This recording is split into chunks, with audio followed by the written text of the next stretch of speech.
Welcome to this horror special of TRS Clips. Make sure you subscribe because the scares have just begun. So I'll tell you something which my grandmother once told me. So my grandmother is, she's my, she's the first storyteller in my life. She is the one who inspired me to kind of, embrace horror. Because she used to tell me stories about yakshis and pishachas and dakinis and all those supernatural beings. As a kid, she was the one who used to tell me stories, and even till her death, which happened just 2 months ago, she used to tell me these stories, and she was an amazing storyteller. Okay, and when she realized that I'm writing horror, so like I said, my first book wasn't horror. It was the second book onwards which became horror. My grandmother started telling me, I mean, even in India's Most Haunted, there's this, the first story is a reinterpretation of a story that my dadi told me about a yakshi that lived in our village, or I mean, in that vicinity. What is a Yakshi? Yakshi is a supernatural being. So Yakshi is a corrupted form of Yakshini. So Yakshini, Hakini, Sakini, they're all forms of goddesses. Like an evil goddess. No. See, that's where our entire culture is being thrown into all these wrong, they're getting these wrong ideas. They're not evil forces. They're fierce. They are forces of the Devi. So if you're worshipping Devi, then then it's a positive aspect. If you are afraid of the Devi, then they are all negative aspects.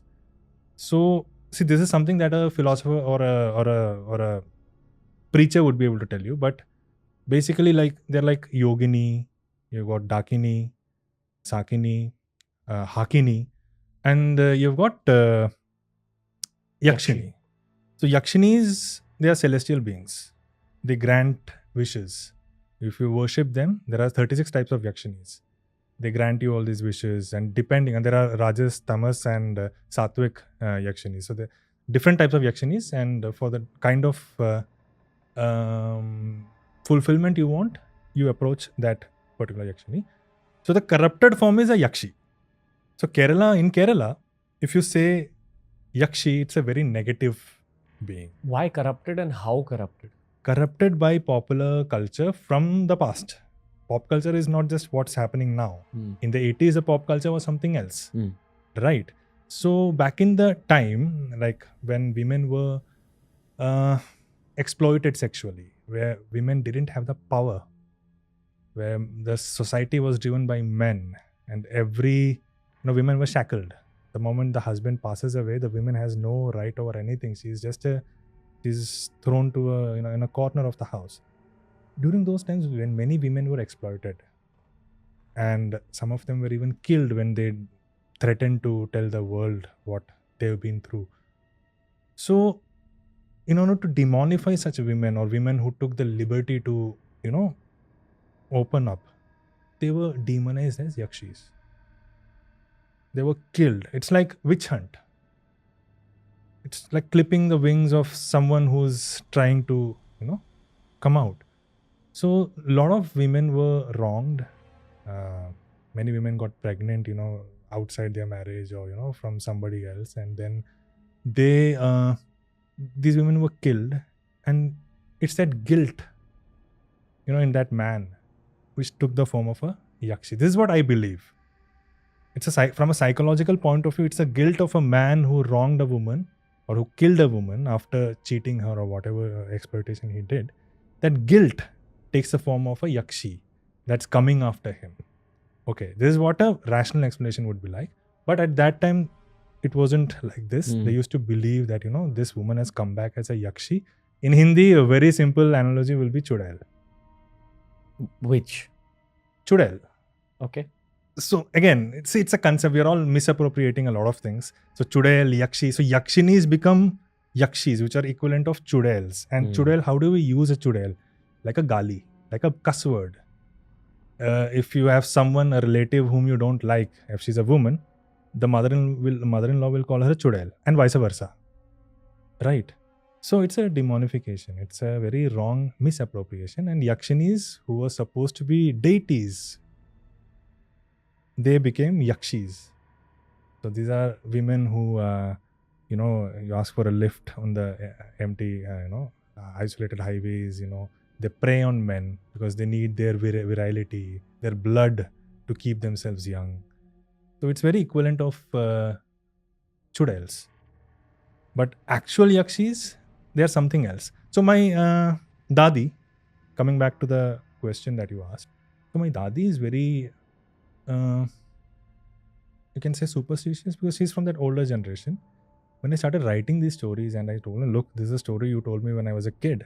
This is now published. And a lot of people have loved the story. There's been some PhD research on Indian Gothic literature, and this particular story was taken up by these professors. And I showed all these things to her. This was last year or something, and she was like, no, Hari, don't write all these things. Because when you write about a Yakshi, you'll actually secretly invoke her and she will cling on to you. Yeah. Goosebumps. I'm getting goosebumps. Yeah, dude, same. And trust me, you feel that when you're writing about a Yakshi, and right now I'm writing about a Dakini. So, but I'm not writing wrong about her. That's the difference. Because when my dadi tells me a story of a Yakshi, it's about a Yakshi who's bad. Because it's coming from that male point of view. Anybody can disagree with me. I'm okay with that. Because this is what I strongly believe. You know, it was a society where the narrative was male driven. So the Yakshis, females, they were bad. In today's date, in my stories at least, I'm trying a different approach. I'm trying to write why they became a Yakshi, why they became a Dakini, what were the forces which drove them to that. So I believe that even if I'm writing about a Yakshi and there's an energy of the Yakshi around me, I don't think I'm in danger. Not in danger. I'm not irritating her, or I'm not making her angry, because I'm trying to write what might have been right. And I'm sure that most of the Yakshis, if they exist, most of them were wronged by men or by the society at that time. And I strongly believe that, because even in today's date, there are villages, there are places in entire world, there are places where women are killed because they are suspected of being witches or Dakinis or Yakshis. It's happening even to this date, and you can even just make a Google search. You'll find a lot of news reports all over the world. Let's just confine ourselves to India. You'll find plenty of news items, especially in these remote villages, because there's no education, and they don't want to they're just oppressing a particular gender. If you enjoyed this clip, good for you. Hit the like button, subscribe. There's more horror videos on TRS Clips. That's the playlist.